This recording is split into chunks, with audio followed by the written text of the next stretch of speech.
The glass of grape juice flew directly toward my white dress. The purple liquid spread across the fabric like a stain of shame for everyone to see. Skylar Dupree, my own 8-year-old granddaughter, stared at me with a mischievous grin, holding the empty glass in her small hands. The silence lasted barely 2 seconds before the entire living room exploded in laughter. "Skylar, you are terrible!" My daughter-in-law, Tanisha Hayes Dupree, shrieked between bursts of laughter. But there wasn't a hint of a reprimand in her voice. Instead, she seemed proud of what her daughter had done. My son Marcus covered his mouth to hide his amusement, but his eyes glittered with enjoyment. The other guests pointed at my ruined dress and whispered comments they thought I couldn't hear. "Mommy said you don't belong here," Skylar murmured with that false innocence only a manipulated child can display. Her words echoed in my ears like church bells on a Sunday morning, clear and impossible to ignore. Tanisha didn't deny anything. She just kept laughing as she served more cake, acting as if ruining a 64-year-old woman's dress was the perfect entertainment for her birthday party. I stayed seated in that uncomfortable chair, feeling the juice stick to my skin and stain the dress I had bought especially for the occasion. I had spent $150 on that dress, money I truly couldn't afford, but I did it because I thought that maybe, just maybe, this time would be different. I thought perhaps my family would treat me with respect for once in my life. How naive I had been. How foolish to believe that anything had changed after all these years of humiliations and disrespect. My hands trembled slightly as I got up from the chair, but I held my head high. I wasn't going to give them the satisfaction of seeing me break. Not here, not in front of all these strangers who now had a funny story to tell in their own homes about the old woman who was humiliated at a birthday party. "Aren't you going to say anything, Grandma?" Skylar asked in that sweet voice that adults find adorable, but which I recognized as pure venom. The child had been coached for this. Someone had taught her exactly what to say and when to say it. My eyes drifted toward Tanisha, who continued to smile as she cut more pieces of cake, completely satisfied with the show she had orchestrated. "No, sweetie," I replied, in a voice so calm it surprised even me. "I don't have anything to say." I headed toward the kitchen to find something to clean myself with, but I knew the damage was done. The dress was ruined, my dignity trampled, and my heart broken once more by the family who was supposed to love me. In the kitchen, as I futilely rubbed the purple stains with a damp towel, I could hear the laughter continuing in the living room. Someone had turned the music up louder, as if they wanted to celebrate my humiliation with an included soundtrack. My hands moved automatically, wiping and rubbing, but my mind was somewhere else entirely.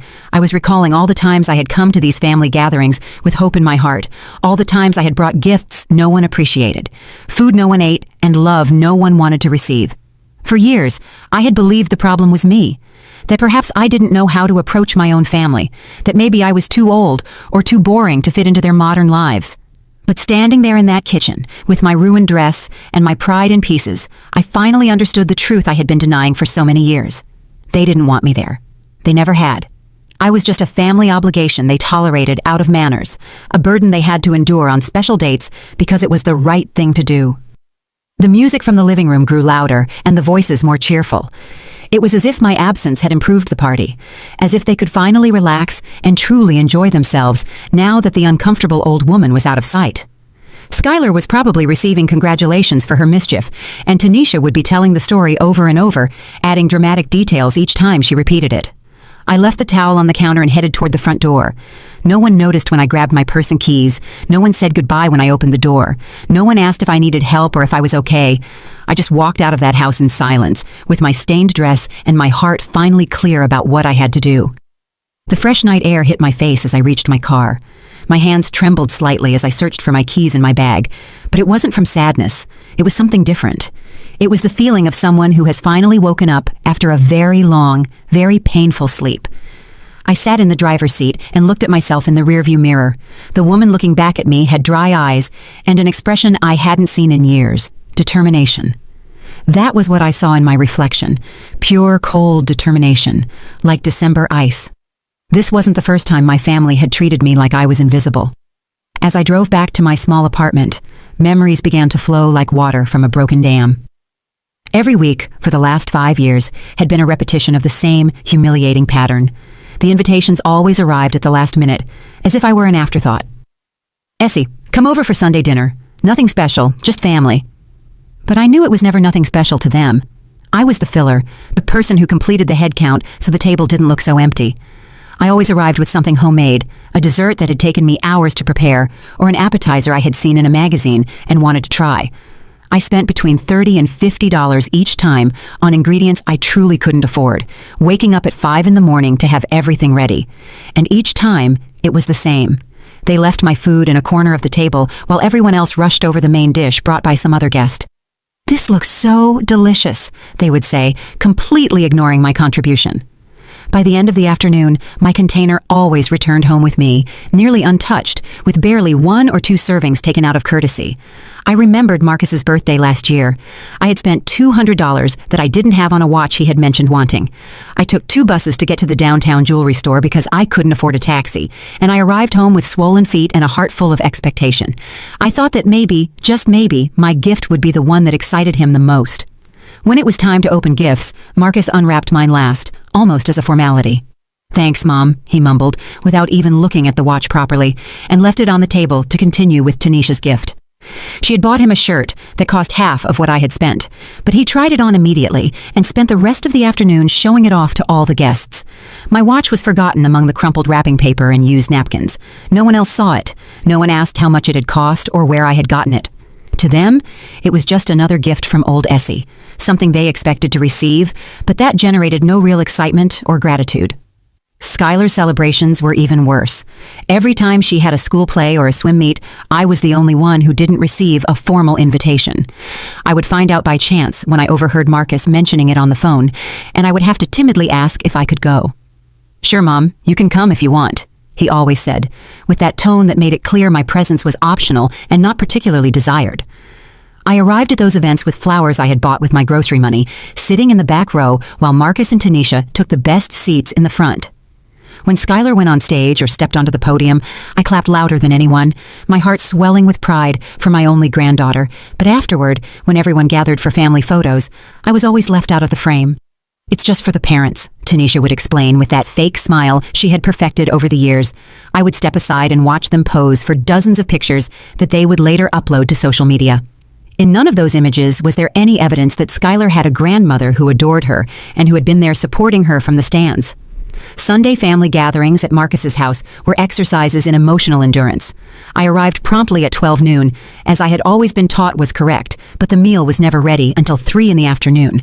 While I waited, I would sit in the living room watching Marcus play video games with Skylar or Tanisha, talk on the phone with her friends about plans that didn't include me. "Can I help with anything in the kitchen?" I always offered, but Tanisha rejected me with a wave of her hand. "Don't worry, Essie, everything is under control." So I sat there for hours, feeling like an old piece of furniture that no one wanted, but no one dared to throw away either. When they finally served the food, I always ended up in the most uncomfortable chair, usually the one near the kitchen, so I could help serve if necessary. Conversations flowed around my presence like water around a rock. They talked about people I didn't know, places I hadn't been, plans that didn't include me. "Remember when we went to that new restaurant last month?" Marcus would ask Tanisha, and she would start telling a detailed story about a family dinner to which I hadn't been invited. I chewed my food in silence, wondering why I kept going to these gatherings that only served to remind me how little I mattered in their lives. But the worst of all was Christmas. For years, I had spent up to $500 on gifts for Marcus, Tanisha, and Skylar, money I had to save for months by working extra hours at my part-time office job. I wrapped each gift carefully, using expensive paper and elegant bows, writing personal cards with messages full of love. Their gifts for me always arrived unwrapped or hastily wrapped in newspaper. They were usually things they had bought at the last minute at the discount store, or worse, things they no longer wanted and decided to give to me. Once, Tanisha gave me a face cream that was half used, explaining that it hadn't worked well for her. But maybe I would like it. I smiled and thanked them, as if it were the most wonderful gift in the world, because that was what was expected of me. To be grateful, to be humble, to accept the crumbs of affection they decided to give me, and act as if it were a feast. Now, sitting in my car outside my apartment building, with my dress ruined by Skylar's grape juice, I could finally see the whole situation with crystal clarity. It wasn't love that kept me going to those meetings. It was fear. Fear of being completely alone. Fear of admitting that the family for whom I had sacrificed so much for so many years didn't truly want me. But tonight, something had changed inside me. Today's humiliation had been different because it was public and deliberate. It hadn't been just neglect or thoughtlessness. It had been pure cruelty, specifically designed to make me feel small and insignificant in front of strangers. And I had allowed it to happen. I had sat there accepting the mistreatment as if it were normal, as if it were what I deserved. but no more. The first time Marcus asked me for money, I was 58 years old and had just been widowed.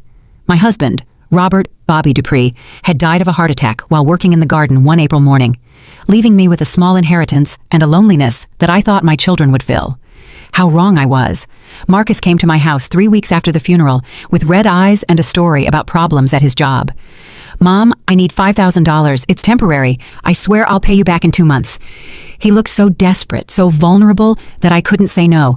That money came from Robert's life insurance, money I had planned to use to fix the leaky roof and replace the old windows in the house. The 2 months turned into 6, then a year. When I finally dared to ask him about the money, Marcus got angry with me. "Seriously, you're going to pressure me for money when you just got widowed? I thought you wanted to help your family." Guilt consumed me for weeks. Maybe I was being selfish. Maybe a good mother shouldn't worry about money when her son was in trouble. That was just the first of many emergencies that required my financial help. The next year, he needed $3,000 to pay off a credit card debt. Then it was $2,000 to cover the deposit for a bigger apartment. Then $100 to fix his car.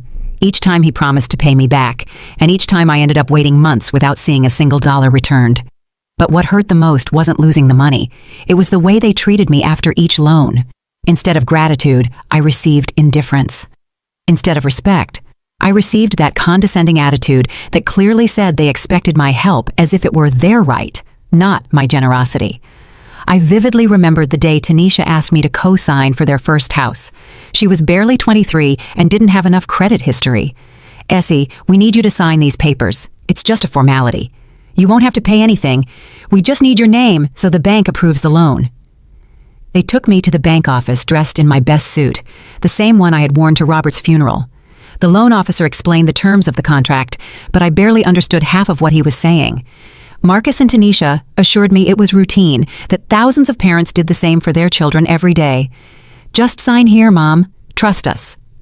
And I signed. I signed because I wanted to believe that they finally saw me as an important part of their lives. I signed because I thought maybe this would make them value me more. I signed because a naive part of me believed this would turn me into a grandmother that Skylar would remember fondly when she was older. For the first 2 years, everything seemed to be going well. Marcus had a stable job at a local construction firm, and Tanisha worked part-time at a retail store. They made their monthly payments without problems, and I felt proud to have been able to help them get their first house. I finally had something concrete I had done for my family, something that truly mattered. But then Marcus lost his job. The company he worked for went bankrupt during the economic crisis, leaving dozens of employees without work and without the benefits they had been promised.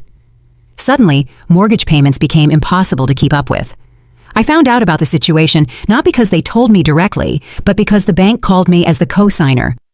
"Ms. Dupree, the payments for the property you co-signed for on Elmwood Avenue are 3 months past due. If they are not brought current immediately, we will have to proceed with the foreclosure process." The bank employee's voice was cold and professional, but his words hit me like a hammer blow to the chest. When I confronted Marcus about the situation, he yelled at me for the first time in his adult life. "It's not my fault I lost my job. Do you think I wanted this to happen? And now you're pressuring me like I'm some kind of criminal." Tanisha was standing behind him with Skylar in her arms, looking at me as if I were responsible for all their problems.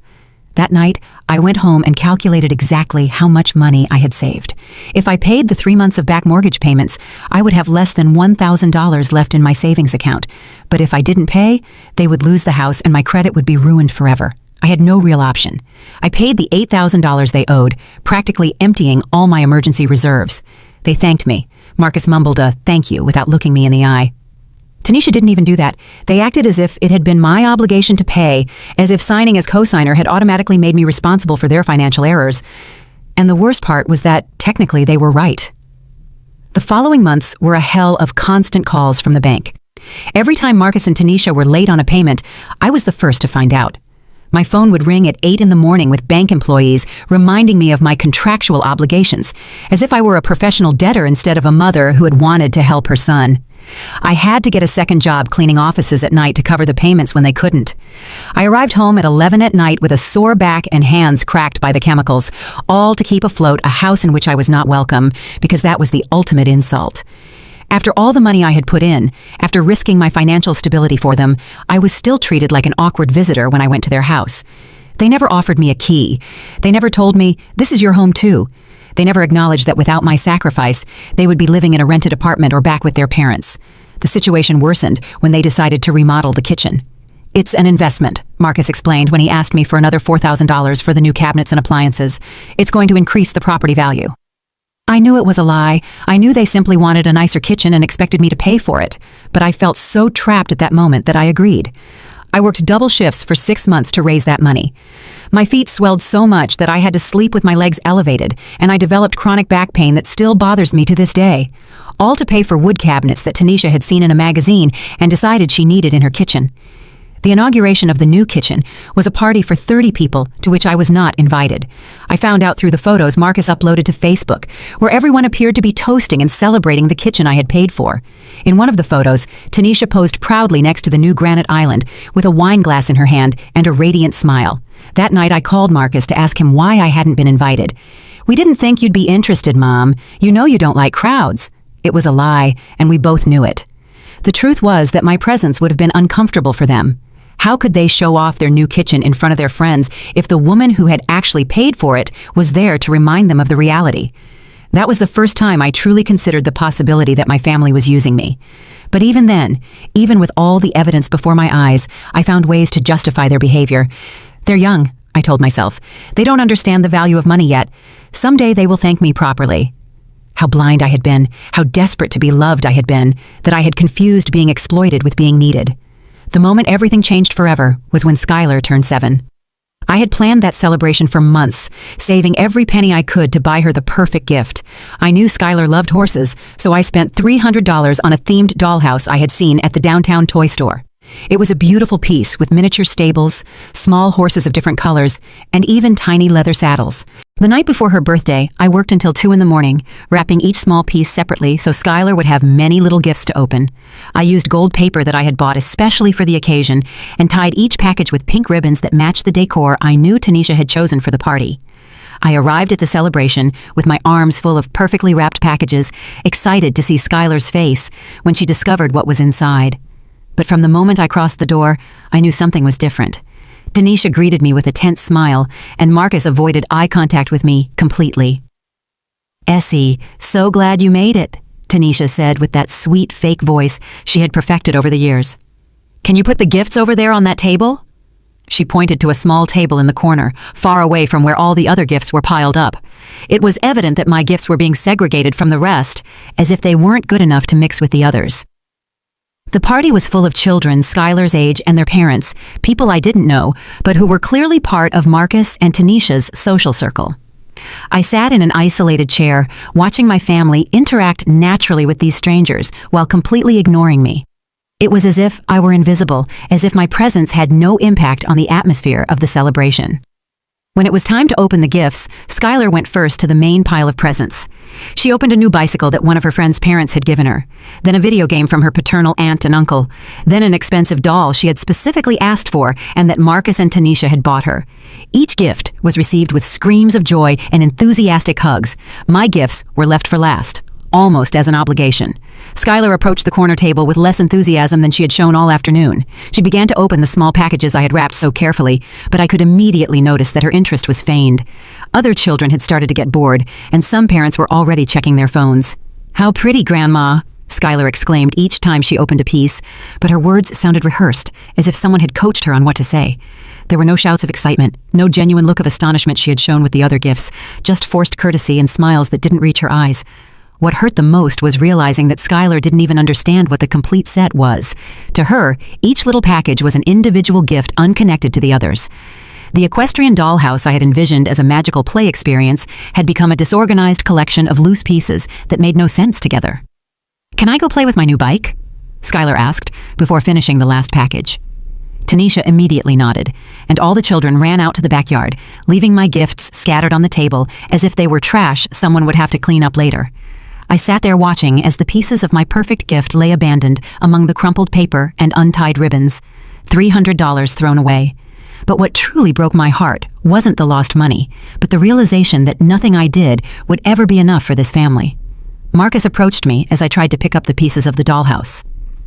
"Mom, you didn't have to spend so much money. You know Skylar has plenty of toys." His tone was condescending, as if I were a silly old woman who didn't understand the real needs of a modern child. "Next time, it's better just to give us cash. It's more practical." Those words hit me like a punch to the stomach. After all the years of loans, co-signing, and financial sacrifices, Marcus had the nerve to suggest I simply give them money directly, instead of bothering to find meaningful gifts. To him, I had become nothing more than an ATM with legs. That night, when I arrived home with the remnants of the dollhouse Skylar had abandoned, I sat in my kitchen and cried for the first time in months. I didn't cry about the money spent or the rejected gift. I cried because I had finally understood that I was not a cherished grandmother in that house. I was a convenient provider of funds who was tolerated as long as I remained financially useful. The following months were a succession of increasingly brazen requests. Marcus needed money to fix the air conditioning. Tanisha wanted me to pay for Skylar's piano lessons. Skylar needed new clothes for the private school they had decided to send her to without consulting me, despite the fact that I was paying a significant part of her educational expenses. Each request was accompanied by the same attitude, that it was my responsibility as a mother and grandmother to provide these funds. They never presented themselves as favors or as loans that would someday be repaid. They were demands disguised as normal family requests. The last straw came when Tanisha asked me to pay for their family summer vacation. "Skylar has never been to the beach," she explained with that manipulative voice she had perfected. "All her friends are going with their families this summer. We don't want her to feel excluded." The vacation package cost $2,500. It was money I didn't have without completely emptying my emergency account, but the emotional pressure was overwhelming. The image of Skylar feeling left out of her classmates' conversations broke my heart. What kind of grandmother would let her granddaughter miss out on important experiences because of money? I paid for the vacation, working extra shifts for 3 months to cover that expense without being completely without savings. And while I worked extra hours cleaning offices until my knees ached, my family enjoyed a week in the Bahamas, uploading happy photos to social media from expensive restaurants and paradise beaches. Was I invited to join them? Of course not. "We didn't think you'd be interested, Mom. You're not really a beach person," Marcus explained when they returned, tanned and relaxed, as if the fact that I had paid for the entire trip didn't even entitle me to be considered for an invitation. It was at that moment, seeing the photographs of my family's vacation, funded by me, but without me, that something definitively broke inside me. It wasn't love I felt for this family. It was an addiction to being needed, a desperation to maintain some kind of connection, even if it was toxic and unilateral. And now, after the humiliation of this night, after Skylar threw grape juice on me in front of strangers while my whole family laughed, the moment of truth had finally arrived. I could no longer deceive myself into thinking things would get better, or that someday they would properly thank me for everything I had sacrificed for them. It was time for them to learn how much they truly depended on the old Essie they loved to humiliate. On Monday morning, I woke up with a mental clarity I hadn't felt in years. I hadn't cried during the night or lost sleep, wondering if perhaps I had overreacted to the birthday events. For the first time in a long time, I knew exactly what I had to do and how I was going to do it. I had a quiet breakfast while reviewing all the documents I had kept in my safety deposit box for the past 6 years. Loan contracts, bank transfer receipts, co-signer documents, receipts for payments I had made on behalf of Marcus and Tanisha. It was staggering to see it all together. I had spent more than $43,000 in total, keeping my family's financial life afloat. I made the first call at exactly 9 in the morning. I dialed the number for attorney Silas Jenkins, the lawyer who had handled my husband Robert's will. Silas was 72 years old, but his mind was still sharp as a scalpel. For the last few years, he had handled some minor matters for me, mainly related to my life insurance and some employment contracts. "Good morning, Attorney Jenkins. This is Estelle Dupree. I need you to help me with an urgent family matter. I need to review all the legal implications of withdrawing my name as the co-signer on my son's house mortgage." My voice sounded firmer than it had in months. There was a pause on the other end of the line. Silas had known Marcus since he was a child and knew how difficult my financial situation had been since Robert's death. "Estelle, are you sure you want to do this? Once you withdraw your co-signature, the bank could demand immediate payment of the full balance or proceed with foreclosure." "Exactly," I replied with a calm that surprised me. "That is precisely what I want to happen." I briefly explained the events of the previous day, without going into emotional details, sticking only to the concrete facts. Silas listened in silence, asking occasional questions about dates and amounts. "I understand your situation, Estelle. Let me review the original contracts and I'll tell you what options we have. You can come to my office this afternoon at 3. I confirmed the appointment and hung up, feeling more alive than I had in years. The second call was to the bank where Marcus and Tanisha held their mortgage. I asked to speak with the loan officer who had handled the original case, a man named Mr. David Sterling, who knew my co-signer payment history well. Mr. Sterling, I need information about the process for withdrawing as co-signer for the property on Elmwood Avenue. David sounded confused. For the past 3 years, I had been the one who always called when there were payment issues, the one who always found ways to cover the shortfalls. Ms. Dupree, is there a problem with the loan? The payments are current this month. There is no problem with the current payments, I explained calmly. I simply want to explore my legal options for withdrawing my responsibility as co-signer. David explained that it was technically possible, but it would require Marcus and Tanisha to qualify for the loan themselves or find another co-signer. If they couldn't do either, the bank would have the right to demand payment of the full outstanding balance. What is the current balance of the loan? I asked, though I already had an approximate idea. $137,000, Ms. Dupree. The figure impacted me, though it shouldn't have surprised me. Between the original mortgage, the cash-out refinances they had done, and the accrued interest over the years of irregular payments, the debt had grown considerably. I understand. Could you email me a complete statement of account and the necessary documentation to initiate the co-signer withdrawal process? David agreed, although I could detect concern in his voice. He was probably already calculating the chances of Marcus and Tanisha being able to handle that debt on their own. After hanging up, I made myself a cup of coffee and sat in my living room to process what I had just set in motion. I felt neither guilt nor regret, just a strange sense of liberation, as if I had been carrying an enormous weight for years and had finally given myself permission to drop it. For the first time in years, I went to sleep with a smile on my face. 3 weeks after signing the papers with Silas, my phone started ringing at 6 in the morning. It was Marcus, and his voice sounded completely different from the last time we had spoken. The casual confidence he always had when asking me for money or favors was gone. Now he sounded desperate and confused. "Mom, we got a letter from the bank. They say you're going to withdraw your co-signature from our house. This has to be a mistake, right? You would never do something like this without telling us first." His voice trembled slightly, and I could hear Tanisha yelling in the background about lawyers and lawsuits. "It is not a mistake, Marcus. The letter is correct." My response was quiet and direct. There was no need for long justifications or emotional explanations. The facts were clear enough on their own. There was a long silence on the other end of the line. I could hear his accelerated breathing as he processed what I had just confirmed. "Why would you do this, Mom? Is it because of what happened at the party? That was just a kid's prank." Marcus was trying to minimize the incident, to turn it into an innocent child's mischief instead of the orchestrated public humiliation it truly was. "Of course, Marcus. Kids will be kids. I'm well." I kept my answer short and neutral. "Marcus, this has nothing to do with children's pranks. This has to do with the fact that for 6 years, I have been financially responsible for a house where I am not welcome, where I am treated like a problem, where they allow me to be publicly humiliated without consequences." My voice was still calm, but there was a firmness in it that Marcus had never heard before. "But Mom, this is our home. Skylar grew up here. You can't do this."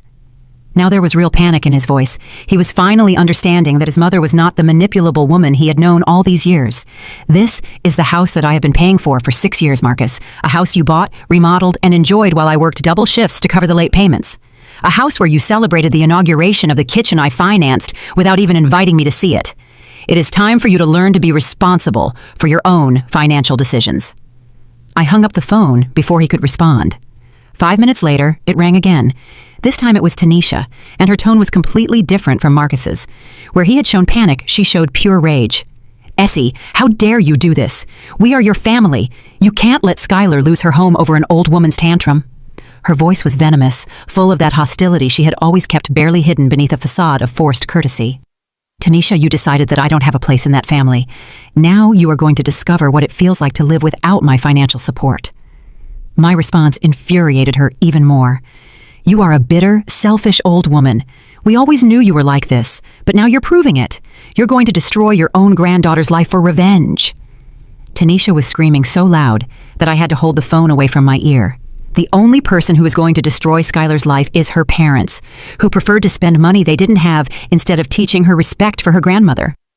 I hung up again, and this time, I unplugged the landline. For the next few days, they tried every strategy to make me change my mind. Marcus showed up at my job, waiting for me in the parking lot with red eyes and looking like he hadn't slept in days.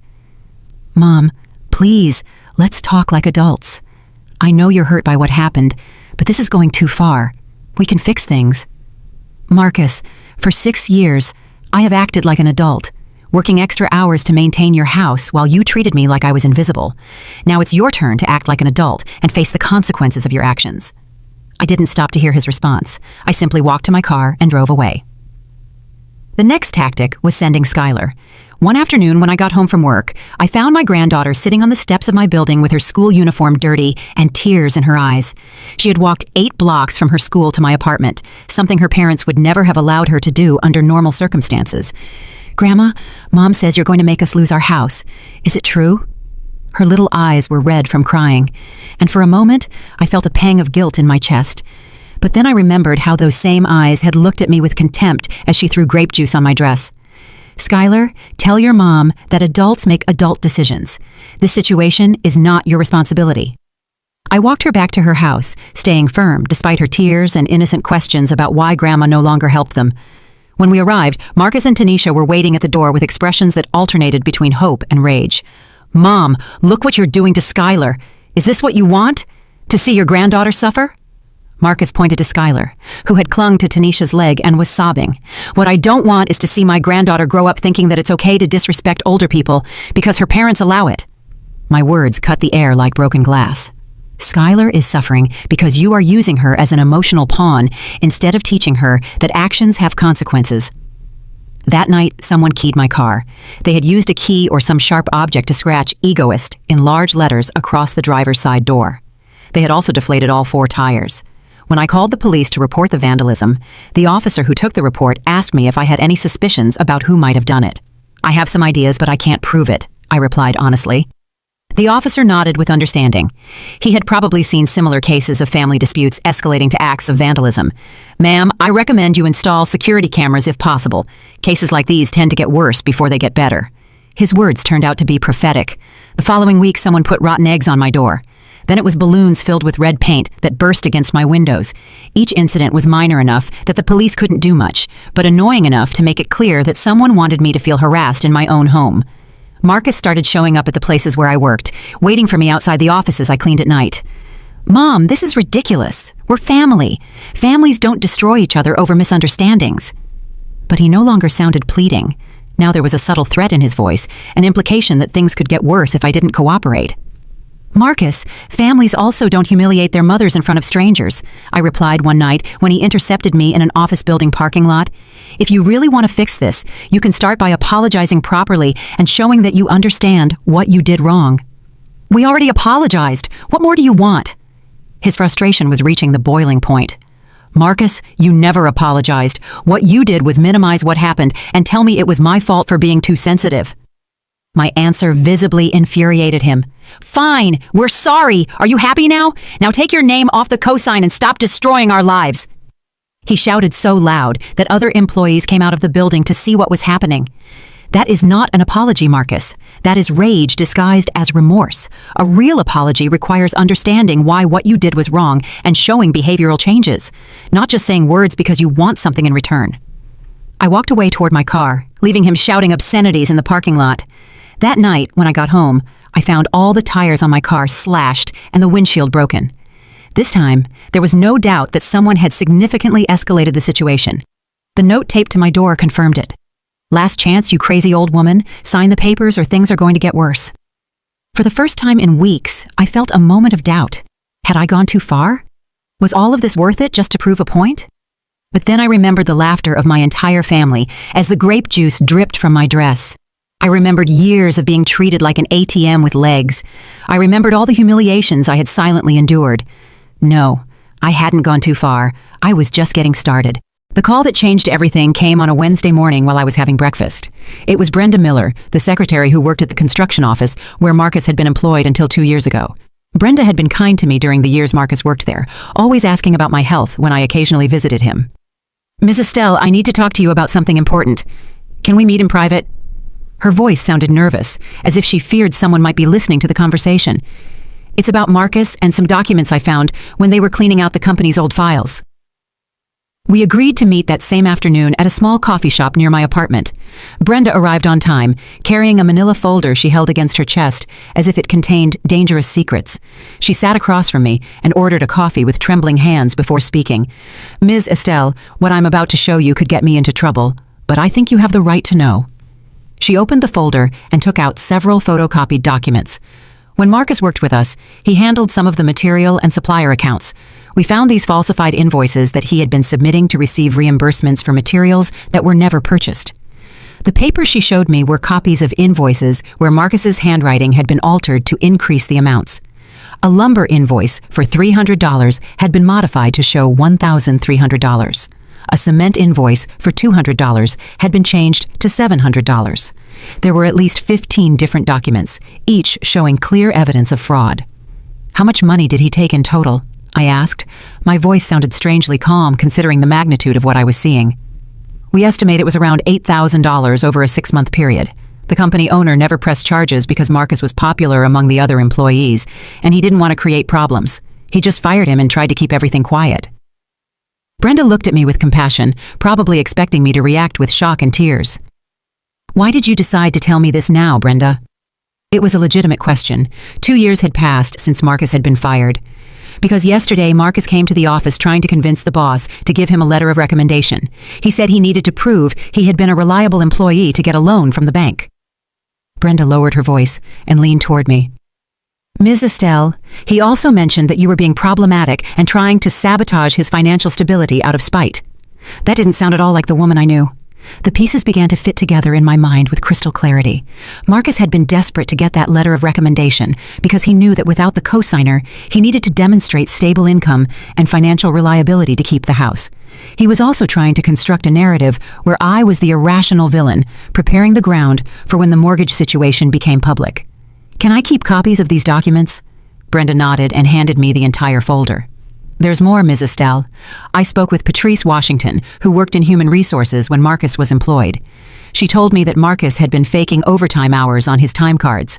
We also found that he had been selling company tools and pocketing the money." The image emerging of my son was completely different from the one I had held for all these years. He wasn't a young man who had had bad luck with work.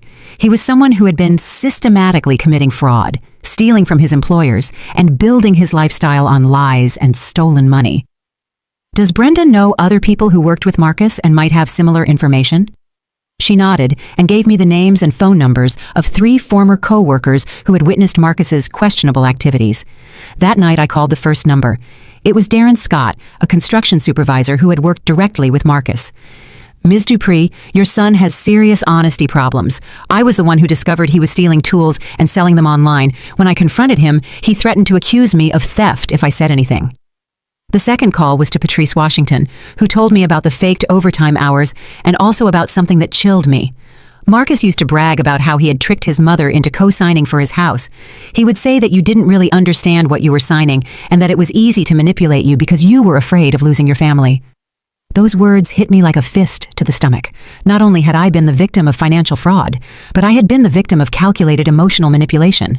Marcus had used my love for him and my fear of loneliness to turn me into his personal financial guarantee. I made the third call to Leonard Bell, an accountant who had handled some of the construction company's accounts. "Ms. Estelle, Marcus asked me to falsify some income documents for him a few months ago. He offered me $500 to create statements that showed income he had never had.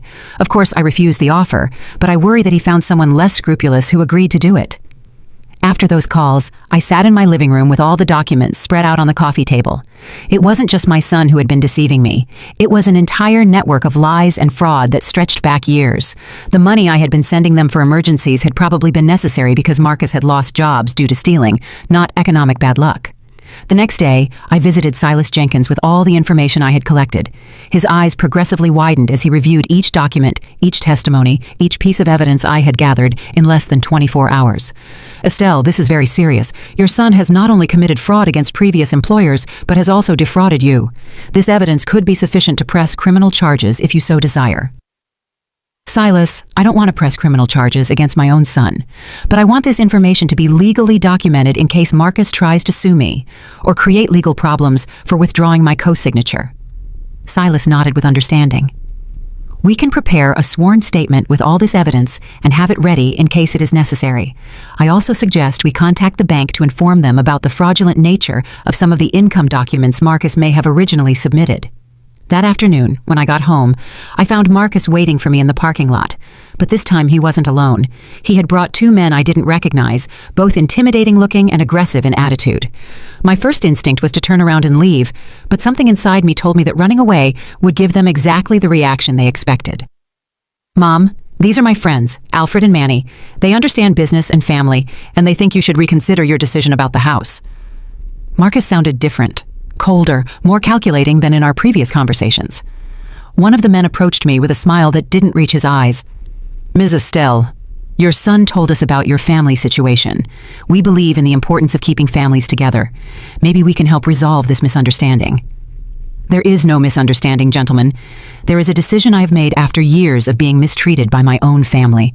My voice was firm, but my heart was beating rapidly. The second man laughed with a cruel smile.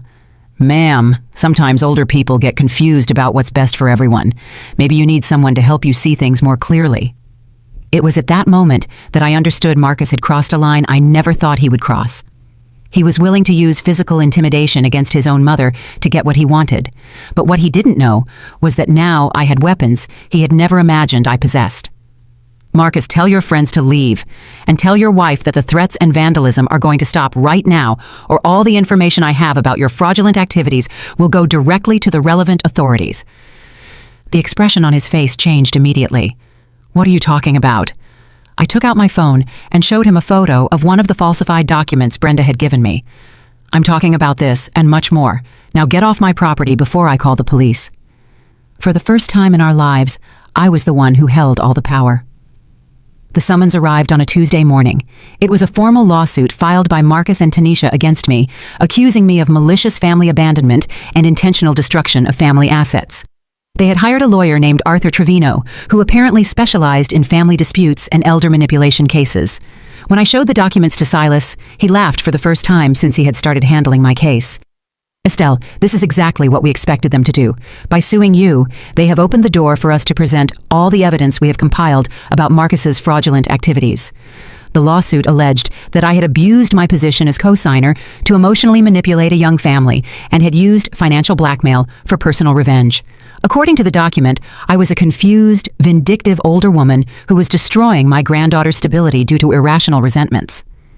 Silas, they really think they're going to win this case? The absurdity of their allegations seemed evident to me, but I knew the legal system sometimes worked in unpredictable ways. "Estelle, they don't expect to win this case. What they expect is to pressure you to get scared and withdraw your co-signer cancellation request before we get to trial. It's a legal intimidation tactic. But what they don't know," Silas organized all our documents on his desk, "is that we have enough evidence not only to defend ourselves, but to file a counterclaim for fraud and restitution." Preparation for the trial took 3 intense weeks. Silas had contacted Brenda Miller, Darren Scott, Patrice Washington, and Leonard Bell as witnesses. He had also obtained official documents from the bank showing all the payments I had made as co-signer over the past 6 years, a total of $23,400 in payments that Marcus and Tanisha had been unable to cover. On the day of the trial, I arrived at the courthouse wearing my best black suit and carrying a folder with copies of all the evidence.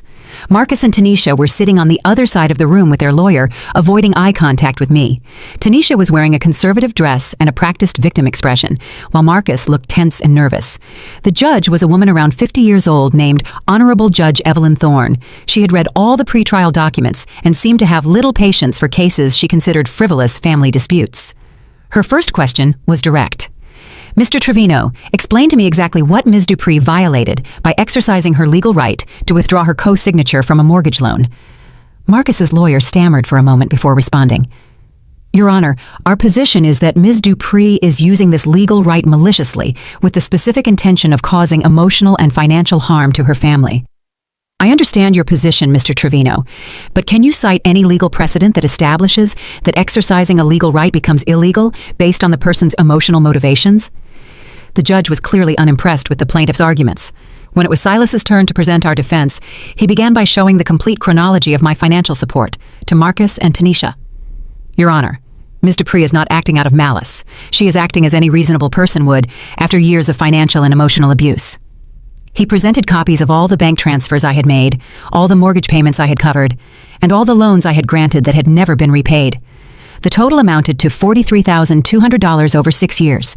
Furthermore, Your Honor, we have discovered evidence that Mr. Marcus Dupree has been involved in fraudulent activities that directly affected Ms. Dupree's ability to make informed financial decisions.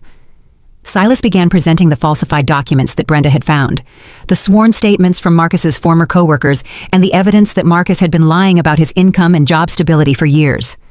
Marcus's lawyer stood up abruptly. "Objection, Your Honor. This evidence is not relevant to the issue of the mortgage cosign." Judge Thorne looked at him with a severe expression. "Mr. Trevino, you opened the door to the question of character and motivations when you alleged that my client was acting maliciously.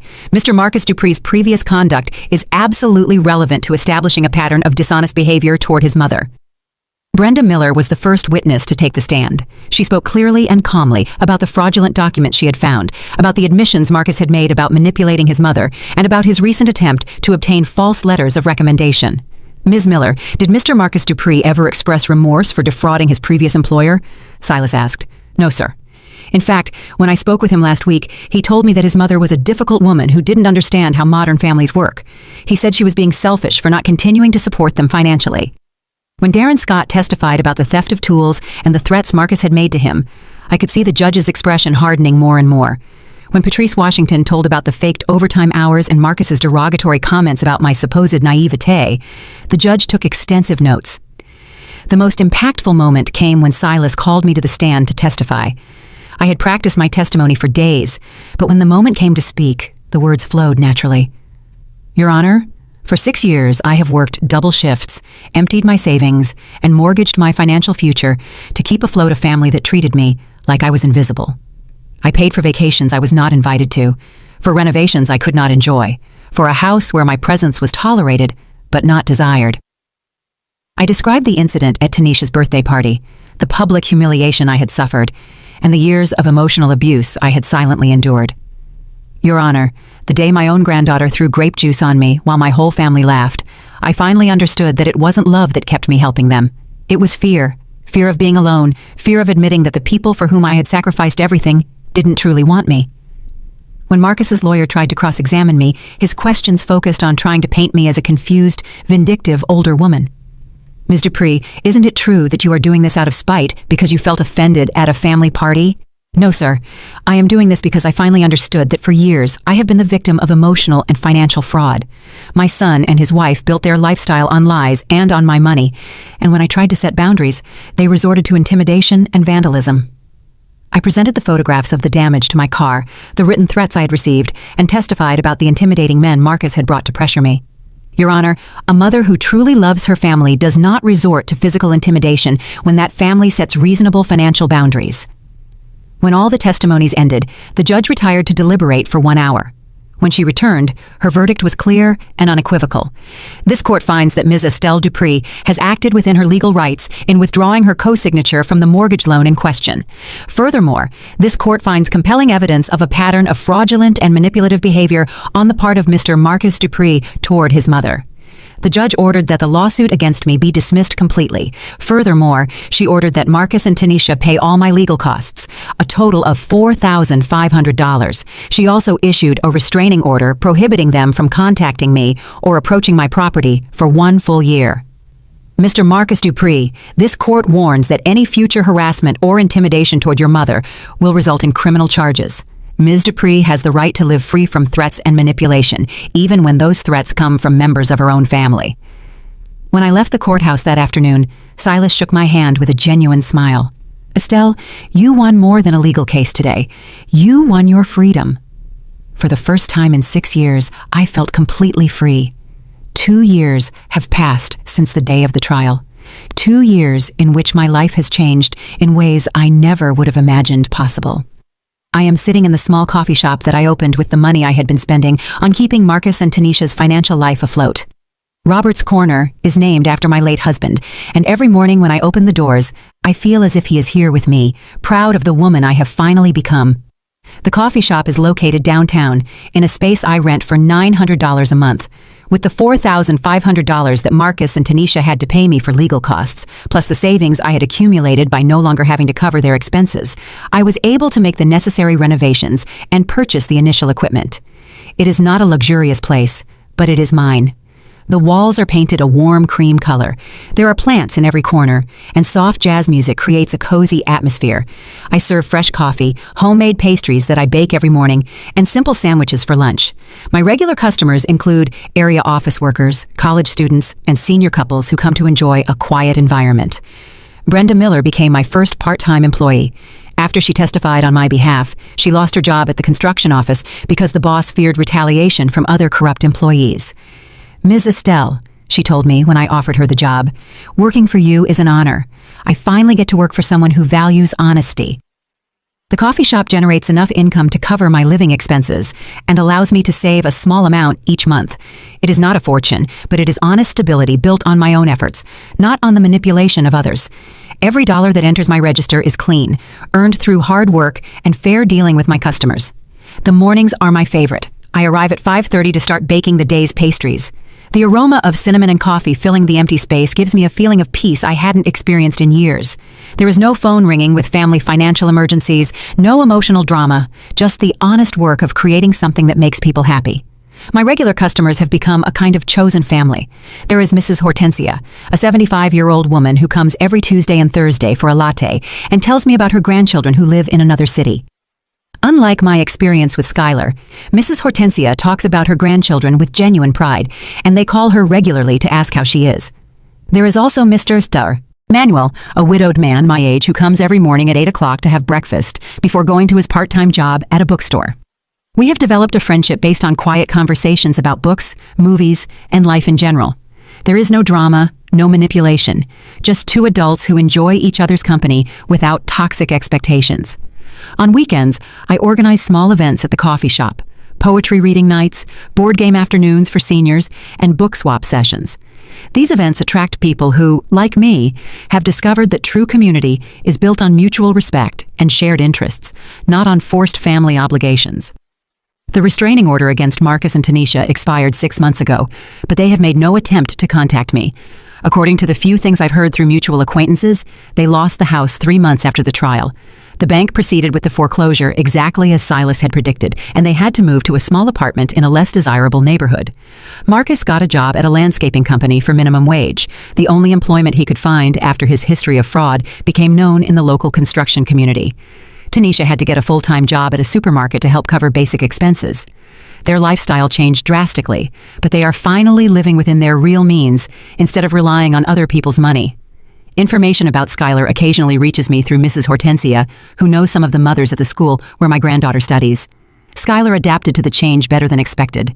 Apparently, the experience of moving and seeing her parents work hard taught her lessons about responsibility that she had never learned when everything came easily to them. 3 weeks ago, I saw Skylar from the window of my coffee shop. She was walking down the street with a friend, both in school uniforms, laughing about something one of them had said. She had grown into a taller, more mature 10-year-old with a more serious but also more genuine expression. For a moment, our eyes met through the glass. Skylar stopped and looked at me for several seconds. I could see recognition in her eyes, but also something that seemed to be understanding. It wasn't the defiant look of the girl who had thrown grape juice on me 2 years ago. It was the look of someone who had learned that actions have consequences and that respect is earned, not demanded. She raised her hand slightly as if to wave to me, but then kept walking. I don't hold resentment toward Skylar. She was just a child being used by adults who didn't know how to teach her proper values. Now she is learning those values through direct experience, which is probably a better teacher than any sermon I could have given. Silas Jenkins comes to visit me once a month, always ordering black coffee and one of my lemon cakes. "Estelle," he told me during his most recent visit, "you are a perfect example of why justice is worth fighting for. You not only defended yourself, but you probably saved that family from continuing down a path that would have led them to much worse consequences." He is right. By forcing Marcus and Tanisha to face financial reality, I gave them the opportunity to build a life based on honesty instead of manipulation and fraud. It's a tough lesson, but one they needed to learn before their problems escalated to more serious legal consequences. My apartment feels different now.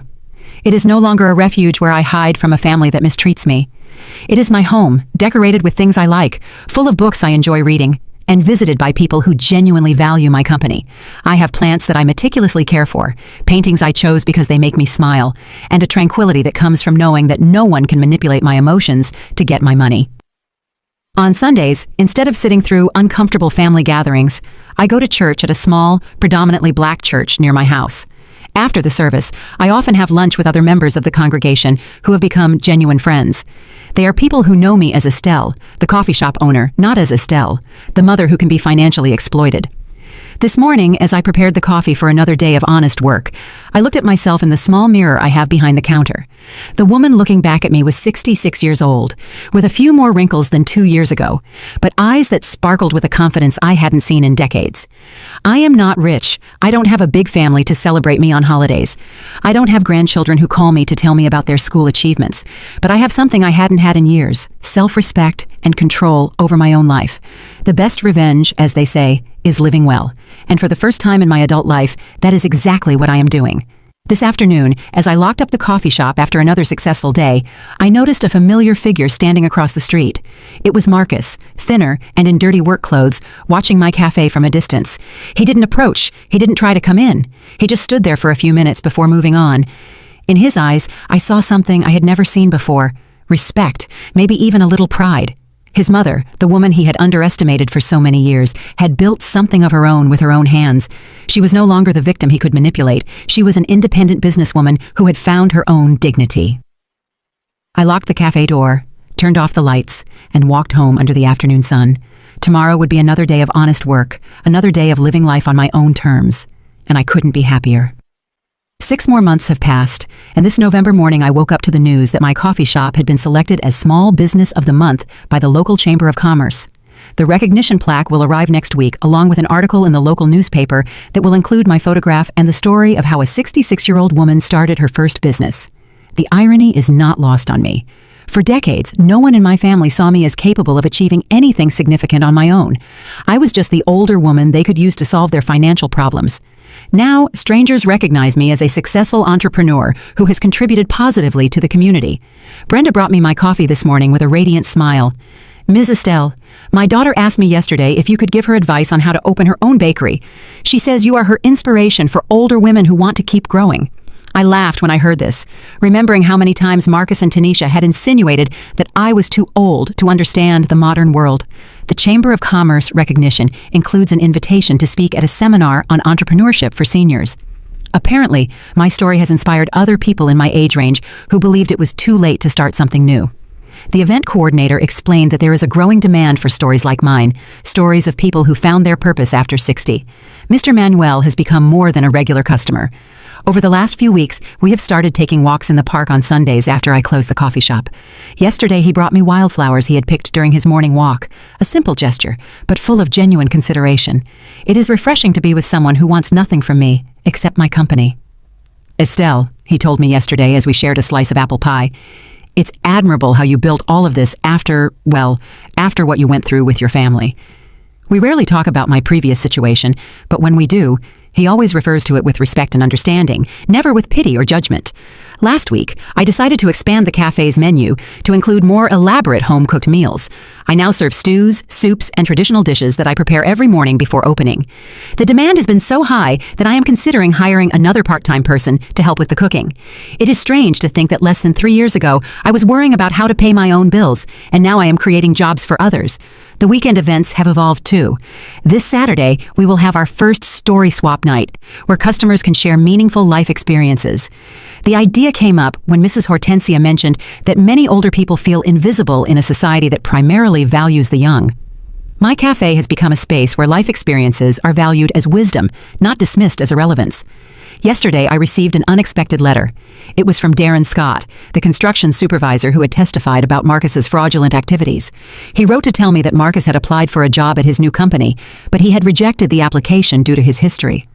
"Ms. Estelle," the letter read, "I wanted you to know that your brave decision to expose the truth has protected other employers from being defrauded. Your son needed to face real consequences to have any chance of changing." His words made me reflect on something I had been avoiding considering. Had my decision really been beneficial for Marcus in the long run? The answer, I believe, is yes.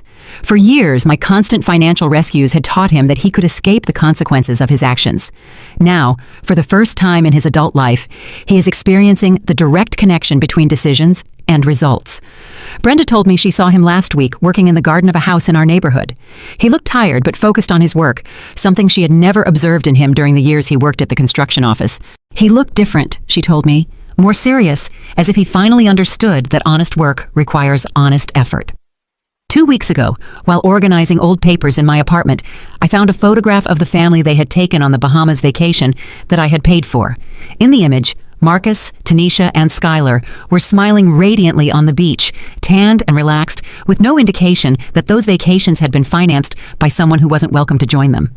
For the first time, I was able to look at that photograph without feeling pain. Instead, I felt a strange kind of satisfaction. Those had been the last vacations funded by unearned money. Any future trips that family took would be paid for with honest work and responsible planning. In a way, my refusal to continue being their unlimited financial source had been the best gift I could have given them.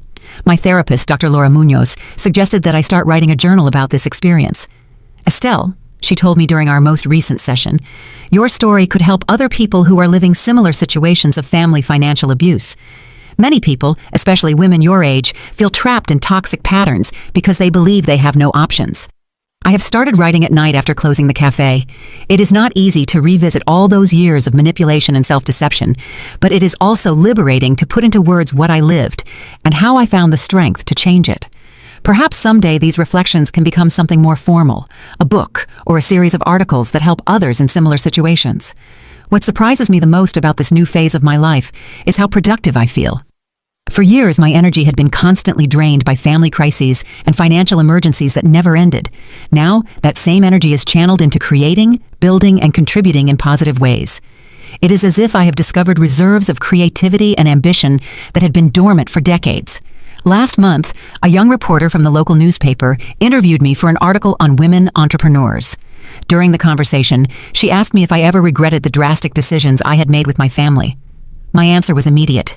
The only regret I have is waiting so long to properly value myself. That sentence became the featured quote in the article, and since then, several women have come to the cafe specifically to meet me and tell me their own stories of difficult family relationships. It is comforting to know that I am not alone in having experienced these kinds of situations, and it is empowering to be able to offer my story as an example that it is never too late to reclaim your dignity. This morning, as I prepared the pastries for the day, I realized that November had arrived without me even thinking about the approaching Christmas holidays. For decades, this time of year had been a source of anxiety because it meant more family expenses, more gifts that wouldn't be appreciated, more gatherings where I would be treated as an unwanted guest in my own family. This year will be different. Brenda and I have planned to decorate the cafe for Christmas and offer seasonal specialties. Mr. Manuel mentioned that he has no specific plans for Christmas Eve, and Mrs. Hortensia commented that her children will not be able to visit her this year. I am considering organizing a small Christmas dinner at the cafe for regular customers who, like me, have created their own definitions of family based on mutual kindness and respect. The truth is, I feel happier and more complete now at 66 than I have felt since I was 20. It is a different kind of happiness than the one I had sought for so many years. It doesn't depend on the approval of others or on feeling needed. It comes from within. From knowing that I have built something valuable with my own hands and that I have finally learned to respect myself. Tomorrow will begin another day of work at my cafe, another day of serving people who value what I offer, another day of living on my own terms. And that is exactly how it should be. Did you like my story, and which city are you listening from? Let's meet in the comments. If you like the story, you can support me by sending a super thanks so I can keep bringing more stories like this. Thank you so much for your sweet support. I'm looking forward to your comments on the story. On the screen, you can see 2 new life stories that I highly recommend. There's so much more on my channel. Don't forget to subscribe. See you in the next life story with love and respect.